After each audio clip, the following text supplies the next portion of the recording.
Hello friend, स्वागत है आप सभी का हमारे YouTube channel Shreya study IQ में। जैसा कि आप जानते हैं कि हमने कल चैप्टर नंबर 2 को स्टार्ट किया था, जिसमें से हमारा एक टॉपिक रह गया था जो हम आज कवर करने वाले हैं इस वीडियो में। जल। कौन सी टॉपिक? तो जल वाला टॉपिक रह गया था, इसको हम कंप्लीट करेंगे। इसके आगे भी जो चैप्टर है इसमें दिया गया है जो टॉपिक, इसको भी हम देखेंगे। तो चलिए स्टार्ट करते हैं अपने सेशन को।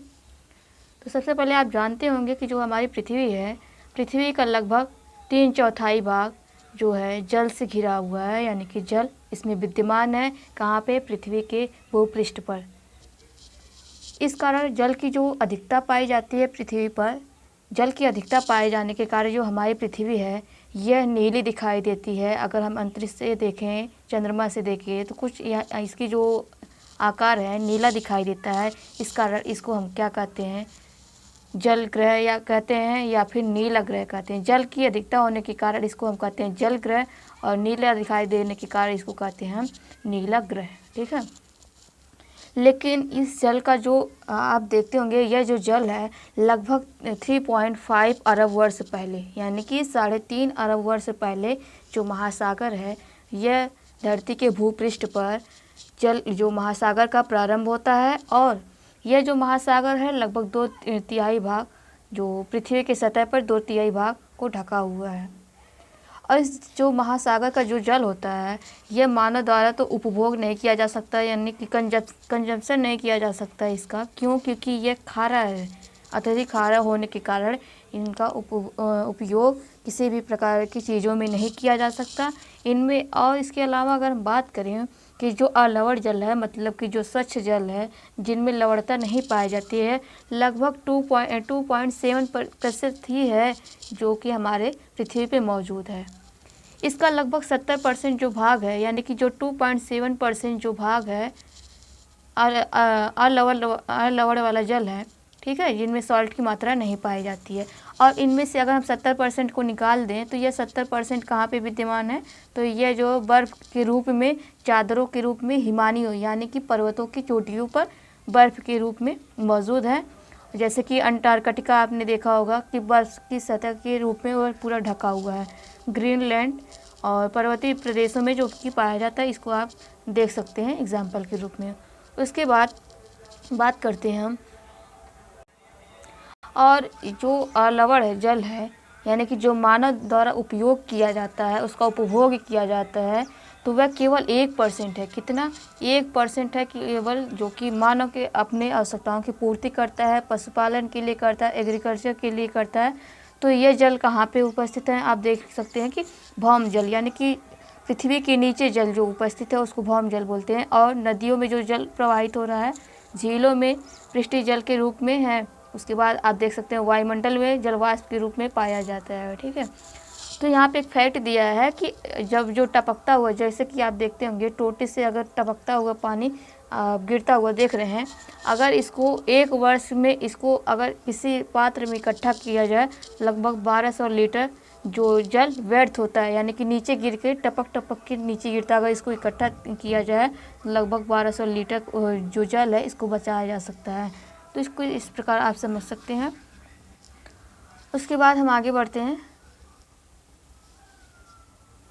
यह जो जल है यह अलवणी जो जल है, यानी कि लवणी जल और अलवणी जल दोनों की बात करें तो यह जो जल है अत्यधिक मूल्यवान है। लेकिन मूल्यवान तो हमारे जीवन में अलवण वाला जल ही होगा, क्योंकि वही तो हमारे उपभोग का एक माध्यम है ना। तो इस कारण इसकी जो मूल्यवान जो महत्ता है बढ़ जाती है।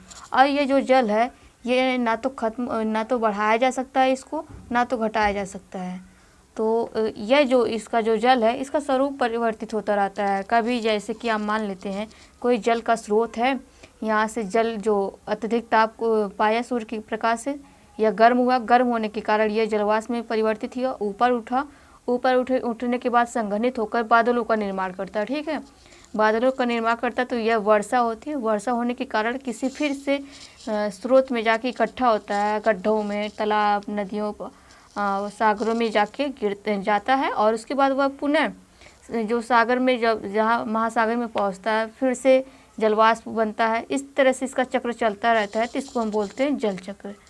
मतलब इस प्रक्रिया द्वारा इसका बार बार परिवर्तन होता रहता है, रूप परिवर्तन होता रहता है, चक्र परिवर्तन रहता है, तो इसी को हम कहते हैं, यानी कि इसका यह ख़त्म नहीं हो सकता। इस जल का उपयोग मानव कई जगह पे करता है। तो यह जल का जो आप जानते ही होंगे कि जैसे पीने के लिए, भोजन के लिए, बढ़ती हुई जनसंख्या के कारण यहाँ पे इसकी उपयोगिता बढ़ जाती है, और एग्रीकल्चर के लिए यहाँ पे इसकी मांग ज़्यादा बढ़ जाती है। सबसे ज़्यादा कंज्यूमर आप बता सकते हैं कमेंट में कि अपने भारत देश में कौन सा स्टेट है जो कि सबसे ज़्यादा जो जल का यानी कि भौम जल का उपयोग करता है कृषि कार्यों में। तो और बढ़ती नगरीकरण के द्वारा इनका जो उपभोग है, इनका जो लोगों के द्वारा उपभोग किया जा रहा है, यह भी इसकी मात्रा बढ़ जाती है। उसके बाद आता है कि जल की समस्याएं। जल जो उपलब्धता है हमारे पृथ्वी पर, इसकी किस प्रकार की समस्याएं देखने को मिल रही हैं। जैसे कि आप जानते होंगे कि विश्व के कई प्रदेशों में जल की कमी पाई जाती है हमेशा, जब सीजनल यानी कि मौसम के अनुसार, जैसे कि मौसम गर्मी का है या सूखा पड़ने की संभावना हो जाती है, तो क्या होगा कि वहाँ पे जल की कमी हो जाती है। तो ऐसे कई प्रदेश हैं जहाँ पे हमेशा जल की कमी देखने को मिलती है, और यह जो जल की कमी का खतरा पूरे देश के लिए एक चिंता का विषय बना हुआ है।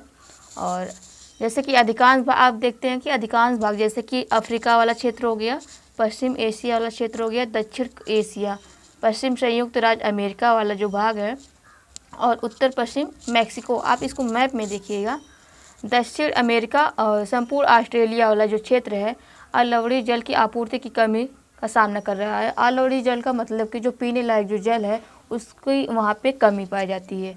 तो ये देश ऐसे जो जलवायु प्रदेश में स्थित हैं जहाँ अक्सर सूखा पड़ता रहता है। अभी हाल के बात में हमने पिछले क्लासों में भी चर्चा की थी कि जो अफ्रीका का नामीबिया और बोत्सवाना वाला क्षेत्र है, ये सूखे की चपेट में आ गया था, जिसके कारण वहाँ खाने की कमी हो गई थी, लोग भूख से मर रहे थे। तो हमने अच्छे से डिस्कस किया था। वहाँ की सरकार ने भी जानवरों को काट के खिलाने की बात की थी, वहाँ की जनता को उनमें वितरण करने की बात की थी। उसके बाद आगे हम देखते हैं कि ये समस्या बनी हुई है, तो इसको संरक्षण करने की हमें तो आवश्यकता है ना। अगर कोई चीज़ लिमिट मात्रा में है तो उसको हमें संरक्षित करना चाहिए ना, जो हमारे जीवन में एक महत्वपूर्ण स्थान रखता है, तो उसको संरक्षित करने के लिए आवश्यकता हो जाती है। तो इसके संरक्षण के लिए कई उपाय हमें अपनाने चाहिए। यह जो संसाधन है नवीकरणीय संसाधन है, कौन? जल। तो इसका जो अति उपयोग है प्रदूषण एवं इससे के उपयोग से अनुपयुक्त बना देते हैं, यानी कि जो प्रदूषण हो रहा है यह उपयोग तो इसके बहुत हैं, लेकिन जब प्रदूषित जल है तो क्या इसका कोई उपयोग ही नहीं हो सकता है। क्यों? क्योंकि ये प्रदूषित है, जो कि हमारे लिए तो नुकसानदायक साबित हो सकते हैं ना, तो इसको शोधित करने की ज़रूरत होती है। इसके अलावा आप देखें, इसके संरक्षण के लिए आप कुछ इस प्रकार से कर सकते हैं कि जैसे कि भारी वर्षा हुई, वर्षा के जल को छतों पर रोक के उसको एक टैंक में आप इकट्ठा कर सकते हैं। और इसके अलावा जो आप अगर जो सिंचाई करते हैं खेतों में, तो वहाँ पे स्प्रिंकलर वाली सिंचाई के माध्यम से वहाँ पे आप जो लिमिटेशन की मात्रा में, मतलब कि जितना भी उपयोग है उतने के खर्च के अनुसार ही जल का उपयोग कर सकते हैं। इसके अलावा आप टपक सिंचाई के द्वारा जो फसलों को जल मतलब वहाँ तक पहुँचा सकते हैं, और जिसको हम क्या बोलते हैं, ड्रिप सिंचाई भी बोलते हैं। ठीक है, इन विधियों को अपना के इन जो जल है इनको संरक्षित किया जा सकता है। उसके बाद आते हैं हम प्राकृतिक वनस्पति वन्यजीव, इसके बारे में हम बात करते हैं। जैसा कि आप जानते होंगे कि जो जैव मंडल है, वनस्पति कहाँ पे पाई जाती है, तो वनस्पति स्थल मंडल में भी पाई जाएगी ना। तो जैसे कि यहाँ पे आप देखिए, मान लेते हैं हमारी पृथ्वी है, पृथ्वी का ये स्थल वाला भाग है, और ये वाला जो है कौन सा भाग है, तो जल वाला भाग हो गया। उसके बाद ये वाला वायुमंडल हो गया। ठीक है, तो ये वाला वायुमंडल हो गया, ये हो गया जल वाला भाग, ये वाला हो गया स्थल वाला भाग। ठीक है, स्थल वाला भाग, यह हो गया वायु वाला भाग। यानी कि इन तीनों के संयोग से जो क्षेत्र बन रहा है, यह क्या हमारा जैवमंडल, कौन सा जैवमंडल वाला भाग है। तो यहीं पे सारी वनस्पतियाँ हो गई, मनुष्य जीवन हो गया, जीव जंतु हो गए, यहाँ पे इनके जीवन की अनुकूल दशाएं पाई जाती हैं।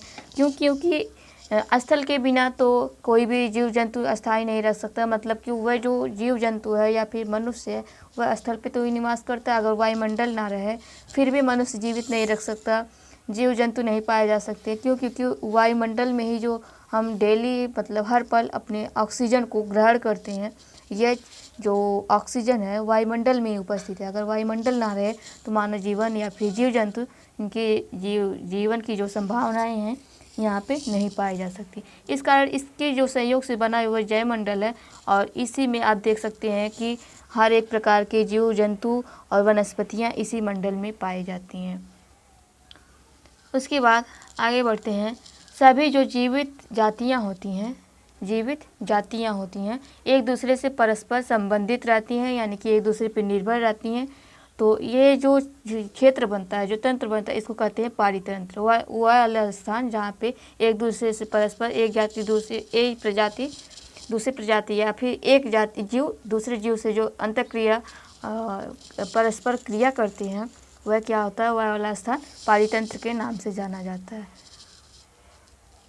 जो वनस्पति होते हैं और जीव जंतु होते हैं वह बहुमूल्य संसाधन होते हैं। क्योंकि इनसे हम विभिन्न प्रकार के अपनी आवश्यकताओं की पूर्ति करते हैं। जैसे प्राकृतिक जो वनस्पति होती है, इनमें कभी कभी आपने देखा होगा कि औषधि के रूप में हम इसको इकट्ठा करते हैं, जो कि हमारे लिए अत्यधिक लाभदायक होता है। इनमें से विभिन्न प्रकार के हम अपने लाभदायक वस्तुओं को प्राप्त करते हैं, जैसे कि तेल हो गया, गोंद और कागज़ बनाने के लिए हम इनका उपयोग कर लेते हैं, और ऑक्सीजन के लिए तो हम इसका उपयोग करते हैं। लकड़ी, इमारती लकड़ी, इन सब का प्रयोग करते हैं। लेकिन जो जीव जंतु होते हैं यह भी हमारे लिए आवश्यक हो जाते हैं, जैसे कि कीट, पक्षी, और जैसे कि जलीय जो जीव जंतु हैं, इनसे क्या करते हैं, जो आप देखोगे बाज, ये आपको दिख रहा होगा, तो यह क्या करता था कि जो जीव जंतु जब मर जाते थे तो इनको खाने का काम करता था। तो जिसके कारण ये हमारा जो वातावरण है उनमें स्वच्छता बनी रहती थी, यानी कि एक सफाई का काम करता था ये। तो इस प्रकार हर एक जीव जंतु, सॉरी मैंने बाज बोला, यह गिद्ध है, ठीक है। तो इस प्रकार हर एक जीव का हमारे जीवन में महत्व होता है। हर एक जीव का अपना एक महत्व होता है। जैसे कि जहाँ पे हम बात करते हैं ना कि जहाँ पे सुई की ज़रूरत हो वहाँ पे तलवार काम नहीं कर सकता, और जहाँ पे तलवार की काम होता है वहाँ पे सुई का उपयोग नहीं किया जा सकता। मतलब हर एक छोटी बड़ी वस्तु का अपना एक अलग ही महत्व होता है, ठीक है। उसके बाद हम देखते हैं कि ये जो प्राकृतिक वनस्पति पाई जाती है इनका वितरण किस प्रकार है। तो जो वनस्पति की वृद्धि मुख्य रूप से तापमान एवं आर्द्रता पर निर्भर करती है, यानी कि तापमान वहाँ का कैसा है, वहाँ की आर्द्रता कैसी है, इस पर निर्भर करता है कि वहाँ की वनस्पति कैसी हो सकती है और वहाँ पे कौन कौन सी वनस्पति हो सकती हैं। इन्हीं दोनों चीज़ों पे वहाँ पे वितरण करता है। तो विश्व के जो वनस्पति हैं मुख्य रूप से 4 वर्गों में बांटा गया है, ठीक है। 4 वर्गों में बांटा गया है। पहला है वन, दूसरा है घास स्थल, तीसरा है गुल्म, और टुंड्रा प्रदेश वाला जो क्षेत्र वाला है वहाँ की वनस्पतियाँ। जहाँ पे आप देखेंगे भारी वर्षा होती है तो वहाँ पे आपको देखने को मिलेगा कि बड़े बड़े वृक्ष पाए जाते हैं, वहाँ पे अधिक सघनता पाई जाती है, सदाबहार वृक्ष पाए जाते हैं, वहाँ पे हमेशा हरे भरे वृक्ष पाए जाती है। यानी कि उसके बाद आप देखते हैं जहाँ पे थोड़ा आर्द्रता कम हुई और जल की प्राप्ति जो है कम हुई, तो वहाँ पे जो पेड़ पौधे होते हैं, वनस्पतियाँ होती हैं, थोड़ा छोटे लेवल में आपको देखने को मिल जाएगी, मतलब कि उसका आकार छोटा हो जाता है।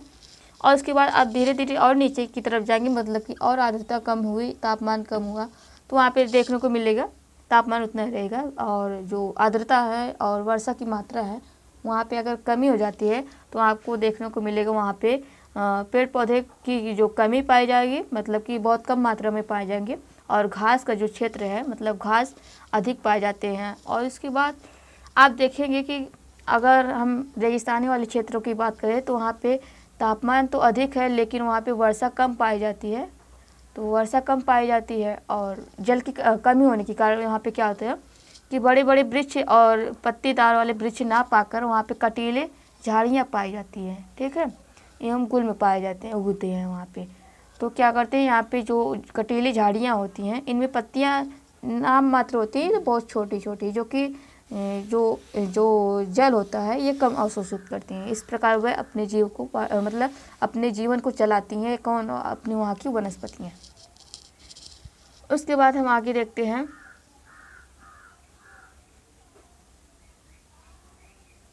लेकिन जो मानव है अपनी बढ़ती जनसंख्या, मानव तो अपनी जनसंख्या को कंट्रोल नहीं कर रहा है, ठीक है, पहली बात तो ये है। या अगर ये जब बढ़ती जो जनसंख्या है इसके पोषण के लिए तो उसको फसल उगा रहा है मानव, जिंदा रहने के लिए उसको भोजन चाहिए। इस कारण क्या कर रहा है, वह वृक्षों को काट रहा है, यानी कि वनों को काट रहा है। और वहाँ पे जो जो वृक्ष हैं वहाँ के काट कर जो कृषि लायक जो वहाँ पे फील्ड बना रहा है, यानी कि खेत बना रहा है, और वहाँ पे फसलों की उगाई कर रहा है। जिससे कारण क्या हो रहा है, वनस्पतियों का समाप्त हो रहा है और वनों का वन जो है समाप्त हो रहे हैं धीरे धीरे, जो कि हमारे लिए एक बहुमूल्य संसाधन थे वह, लेकिन धीरे धीरे अब क्या हो रहे हैं, नष्ट होते जा रहे हैं। ये जो कि मानव ही कर रहा है। उसके बाद हम बात करते हैं कि जो हमारे द्वारा जो इनका नष्टीकरण किया जा रहा है, इनके लिए संरक्षण के हमें उपाय करना चाहिए, ना कि केवल हमें अपनी आवश्यकताओं की पूर्ति को देखना चाहिए। मतलब कि हमें दोनों पक्ष में देखना चाहिए कि हमारा एक तरफ लाभ हो रहा है तो दूसरी तरफ हानि ना हो। मतलब कि उसके लिए जो हानि हो रही है उसके लिए भी एक विकल्प ढूंढना चाहिए। जैसा कि हम देखते हैं, जलवायु परिवर्तन और जो मानव द्वारा हस्तक्षेप के कारण पौधों और जंतुओं के प्राकृतिक जो आवास है नष्ट होते जा रहे हैं। बहुत सी जो जातियां हैं असुरक्षित एवं संकटापन्न हो गई हैं। कुछ जातियां तो लुप्त हो गई हैं और कुछ लुप्त के कगार पे हैं। तो इसके ये क्यों हो रहा है? क्योंकि जब हम वनों की कटाई करते हैं, वहाँ की जो जीव जंतु होते हैं वहाँ से भागते हैं और दूसरे के क्षेत्र की तरफ जाते हैं। कभी कभी तो ये गांव में प्रवेश कर जाते हैं, जिसके कारण वहाँ के गांव के लोगों को भी खतरा हो जाता है। और प्लस आप देखेंगे कि जो जीव है जो गांव में प्रवेश किया था उसके जीवन के लिए भी खतरा आ जाता है। इसके कारण आप देखते होंगे कि वहाँ पे मतलब कि जो संघर्ष है जानवरों और मनुष्यों में वहाँ पे शुरू हो जाता है। इसके अलावा आप देखते हैं कि जो मृदा का अपरदन हो रहा है, इस कारण भी जो जंगल है उनका जो जंगल है नष्टीकरण की ओर जा रहे हैं। कभी कभी आप देखोगे दावानल, यानी कि दावानल क्या होता है, जो जंगलों में आग लगी होती है उसको हम एक नाम से जानते हैं जिसको हम कहते हैं दावानल। और भूस्खलन, यह भी एक समस्या है जिसके कारण जो जंगल है नष्ट हो रहे हैं। दावानल किस प्रकार होता है, जब अधिक सघन होते हैं तभी एक पेड़ दूसरे पेड़ से जब टकराता है, घर्षण करता है, तो वहाँ पे आग लगने की संभावना बन जाती है। कुछ घासें इस प्रकार की पाई जाती हैं कि जो कि उनमें ज्वलंत की क्रिया पाई जाती है। वह एक समय ऐसा आता है कि वह घासें सूखती हैं, सूखने के बाद अत्यधिक तेज उष्मा के कारण वहाँ पे क्या होता है, उनमें भी घर्षण होता है और वो क्या करती है, जल जाती है, अपने आप को पूरा समाप्त कर लेती हैं। और कुछ समय बाद फिर से वह जो बारिश होती है वर्षा का जल प्राप्त करती हैं और फिर से वह उगने लगती हैं, यानी कि फिर से अपनी नवीनीकरण की तरफ क्रिया को स्टार्ट कर देती हैं। इस प्रकार से आप देख सकते हैं। तो इसके कारण जो जंगल है ये नष्ट होते रहती हैं। और इनकी जो जंगल के पेड़ पौधे हैं, इन पेड़ पौधों की जो पत्तियां गिरती हैं उनमें भी जब घर्षण होता है तो वहाँ पे भी आग लगने की संभावना बन जाती है। इसके अलावा आप देख सकते हैं कुछ मानव क्रियाओं के द्वारा होता है, जो कि मानव क्रिया जैसे कि मानव द्वारा लगाई गई आग, यह भी बड़ी समस्या है, जो कि आप एग्जाम्पल के रूप देख सकते हैं कि उत्तराखंड, हिमाचल प्रदेश, यहाँ पे हमेशा आग की घटनाएं देखने को मिलती हैं। उसके बाद हम आगे बढ़ते हैं। मानव तो जो पेड़ पौधों को छोड़ा नहीं, लेकिन वहाँ पे जो जीव जंतु हैं उनको भी नहीं छोड़ रहा है। मानव पशु का खाल का प्रयोग करने के लिए, चमड़ा जो है उनका प्रयोग करने के लिए, और उनसे जो प्राप्त नाखून होते हैं, दांत होते हैं और जो सींग होते हैं, उन सब का प्रयोग करने के लिए उनका शिकार करता है। शिकार करने के लिए यानी शिकार करना यानी कि उसको मार देना, यानी कि इस प्रकार की जो घटनाएं घटित कर रहा है। तो क्या हो रहा है कि जो जीव होते हैं उनमें समाप्ति की ओर जा रहे हैं, मतलब विलुप्तीकरण की ओर जा रहे हैं। कुछ इसी प्रकार आपने देखा होगा कि जो सलमान खान है वह क्या किया था, काला हिरण का शिकार किया था, ठीक है। और जो बिश्नोई समाज है, बिश्नोई समाज उसको पूजता है, किसको, जो काला हिरण है, इस काला हिरण को पूजता है। मतलब कि वे उनका जो धर्म है वो उससे जुड़ के उन कारण हिरण को देखता है। जिस कारण आप देख रहे होंगे कि आप उन्हीं में से देखे होंगे कि बिश्नोई, जो कि लॉरेंस बिश्नोई अभी न्यूज़ में बना हुआ क्या कर रहा है कि ये जो सलमान खान है उसके जान के लिए, मतलब सलमान खान को मारने की धमकी दे रहा है। कौन? लॉरेंस बिश्नोई। क्यों? क्योंकि वह उसी के समाज से जुड़ा हुआ लॉरेंस बिश्नोई, जो कि इसको देख लिया था मारते हुए, और बाकी उसके जीवन के लिए खतरा बना हुआ किसके? सलमान खान के लिए। वह ऐसा बोलता है कि वह उसे मार देगा। तो यानी कि यह क्या है, तो जो जीव जंतु हैं मानव क्या कर रहा है, उनका शिकार कर रहा है अपनी कुछ आवश्यकताओं की पूर्ति के लिए, तो कुछ जो है अपने शौक के लिए जो है जीव जंतु का शिकार कर रहे हैं।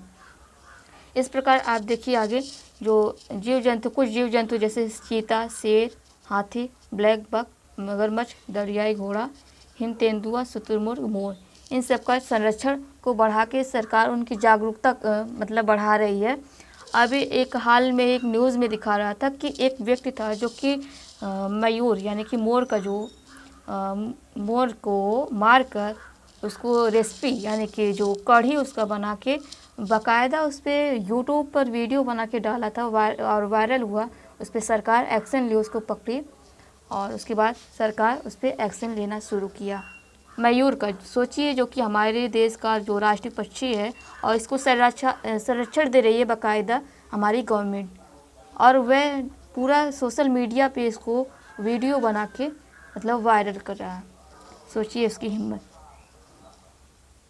उसके बाद आगे हम देखते हैं,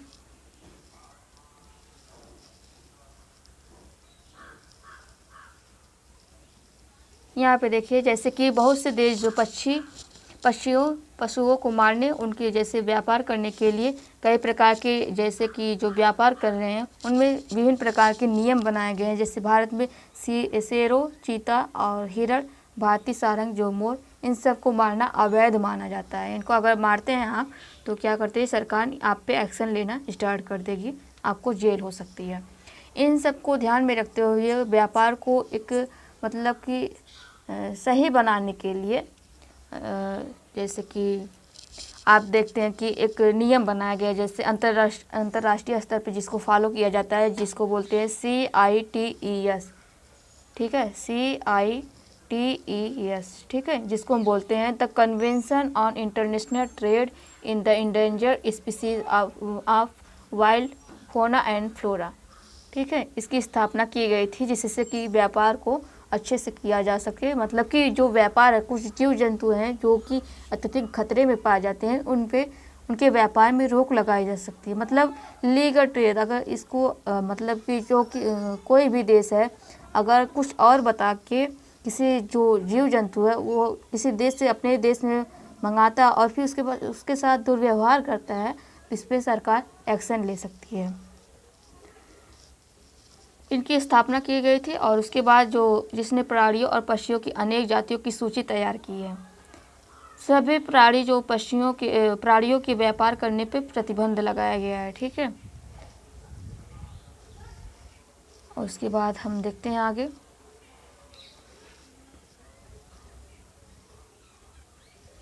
यहाँ पे कुछ सेट CITES के बारे में दिया गया है, इसको हम पढ़ लेते हैं। जो इसका फुल फॉर्म है the convention on international trade in endangered species wild fauna and flora. सरकारों के बीच एक अंतर्राष्ट्रीय संगठन या समझौता है, ठीक है। इसका उद्देश्य यह था कि वन्य जीव जो हैं, प्राणी हैं, पौधे हैं, इनके जो नमूने के अंतर्राष्ट्रीय व्यापार से उस जीवन को कोई खतरा नहीं हो, इसके लिए बनाया गया था। मोटे तौर पे पशुओं की जो 5000 प्रजातियाँ यानी कि जातियाँ हैं और पौधों की लगभग 28,000 जातियाँ इनको यहाँ पे रक्षित की गई, यानी कि यहाँ पे इसको प्रोटेक्शन प्रदान की जाती है। भालू, डॉल्फिन, कैक्टस, प्रवाल, आर्कटिक कुछ ऐसे उदाहरण हैं जहाँ पे इसको संरक्षित किया गया है। उसके बाद आते हैं हमारा कुछ अभ्यास का क्वेश्चन है, इसके बाद हम इसको देख लेते हैं। तो पहला बोल रहा है कि मृदा निर्माण के लिए कौन से उत्तरदायी 2 कारक हैं, जो कि जलवायु कारक कौन से हैं, इसको बताना है। भूमि निम्नीकरण यानी कि भूमि के क्षरण के लिए कौन से 2 कारण हो सकते हैं, इसको बताना है। भूमि को महत्वपूर्ण संसाधन क्यों माना जाता है, यह बताना आपको। तो किन्हीं 2 सोपानों के नाम बताइए जिन्हें सरकार ने पौधों और प्राणियों के लिए संरक्षण के लिए आरंभ किया था। और जल संरक्षण के 3 तरीके बता सकते हैं आप। इसके बाद मल्टीपल क्वेश्चन दिया है, बोला कि कौन सा जो कारक है मृदा निर्माण के लिए नहीं है। तो जो समय है बिल्कुल है, क्योंकि जो मृदा निर्माण है किसी तुरंत तो बन नहीं गई है, लाखों वर्षों करोड़ों साल में लगभग धीरे धीरे परत दर परत इसकी मोटी होती जा रही है, मतलब कि इसका निर्माण हो रहा है। तो समय का महत्व है, बिल्कुल है। मृदा का गठन जैव पदार्थ, तो मृदा का गठन यहाँ पे हो सकता है और जैव पदार्थ यहाँ पे नहीं होगा। उसके बाद निम्नलिखित में से कौन सा तीव्र ढालों पर मृदा अपरदन को रोकने के लिए सर्वाधिक उपयुक्त है। तो रक्षक मेखला, मल्चिंग, वेदिका कृषि सर्वाधिक उपयुक्त है, तो आपको यहाँ पे रक्षक मेखला हो सकता है। उसके बाद निम्नलिखित में से कौन सा प्रकृति संरक्षण के लिए अनुकूल नहीं है। बल्ब को बंद कर देना चाहिए जब आवश्यकता ना हो, नल का उपयोग के बाद तुरंत बंद कर देना चाहिए, खरीदारी के बाद पॉली पैकेट को नष्ट कर देना चाहिए। तो यह वाला गलत होगा, यानी कि जो सी वाला ऑप्शन है यह सही होगा। उसके बाद कुछ मिलान दिया गया है, आप इसको कर सकते हैं। और यहाँ पे कुछ सत्य असत्य के बारे में पूछा है, तो यह भी आप बता सकते हैं, इसका रिव्यू आप बता सकते हैं। तो आज की वीडियो में यहीं पे ख़त्म करते हैं। उसके बाद हम अगले वीडियो में नेक्स्ट टॉपिक को कवर करेंगे। तब तक के लिए इतना ही। जय हिंद, जय भारत।